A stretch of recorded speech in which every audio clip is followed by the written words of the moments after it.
in 1985, we had now gotten this proposal funded, we were ready to go, and we had learned by this point that the Apple IIe was a real favorite among the disabled community. And in fact, we were kind of the leading light in the whole disability community.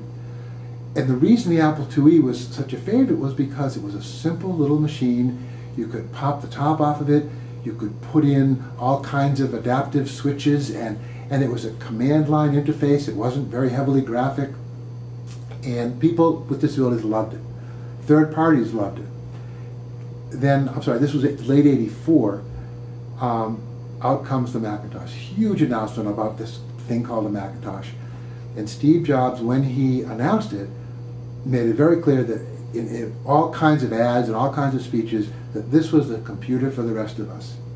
Very cool marketing slogan, with one problem, and that was the disabled community immediately said to me, well, computer for the rest of us, but where do you see us in that, you know?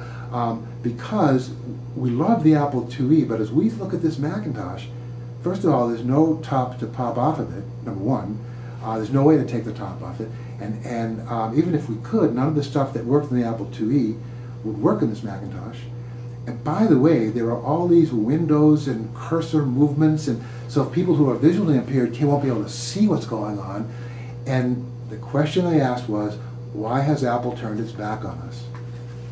And that was probably one of the biggest down days of my life, because we hadn't. First of all, not many people, even at Apple, knew what this Macintosh was going to be, because it was a very top secret project Steve Jobs had in a separate building that you couldn't get into. It had a pirate flag on top of the building, and so we didn't quite know how inaccessible it was going to be. But we knew right away we better somehow figure out a way to fix this. Not being an engineer myself, I had no clue how to fix this. So I did the next best thing. I did what I always do. I sort of call on people way smarter than I am, and I said, let's try this. And this was, we brought together about a dozen or 15 of our best hardware and software engineers. Brilliant people. Their names, many of them, are inscribed on the plastics on the inside of the original Macintosh case. And that just because that's how proud Steve was of the work that they did. And with them, we got about a dozen or so rehab engineers from around the country.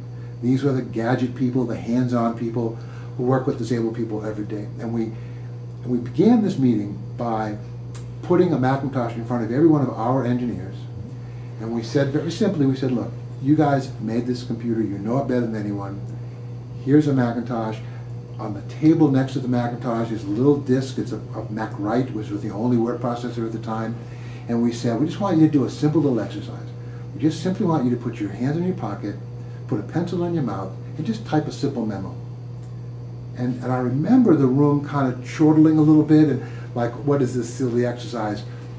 Thankfully, here's another great John Scully moment. John sat in on that meeting, the first half of that meeting, and he said, with way more authority than I could have said, let's do this exercise. So now all of a sudden people got serious. And when John said that, people said, okay, we're going to do this. And within 30 seconds, one of the engineers raised his hand and said, okay, look, I'll do this silly exercise, but before I do it, let me just turn the power on, because the switch is in the back, and I'm not going to be able to reach it with a pencil in my mouth. And then immediately after that, someone else said, but wait a minute, even if you have the power on, how are you going to get that disk into the drive so that we'll have a word processing program? And then someone else said, but if we do get the word processing program into the computer and it starts to work, won't we have to hold down sometimes 2 or even 3 keys at a time? And how are we going to do that with a pencil in our mouth? And then and it just kind of snowballed. And I think at the end of the day, there was something like, 62, 63 features of the Macintosh, which were beautiful features of the Macintosh, but which were actually obstacles for some people with disabilities. So for example, if you are typing on your Macintosh at the time and you made a mistake, it would beep at you. Very nice convenience, unless you're deaf, in which case it happens to be irrelevant. Well, when the audio engineers heard this, and keep in mind, these are a very prideful group of people. They knew they were building a wonderful product. And here we were saying, showing them themselves, not quite as wonderful as you thought for some people. So when we pointed out, when they discovered that that was a problem, I know this didn't happen this way, but it's how I remember it happening because it seemed to be so quick, that the audio engineers ran out of the room and came back 5 seconds later and said, it's fixed. And we said, what do you mean it's fixed? And what they had done was simply to say, there's a control panel in the early Macintosh that has a volume control slider, and what we've done now is if we bring the volume control down to 0, there'll be no more beep, but the menu bar will flash at you, so it'll be kind of like a visual beep for people who are deaf.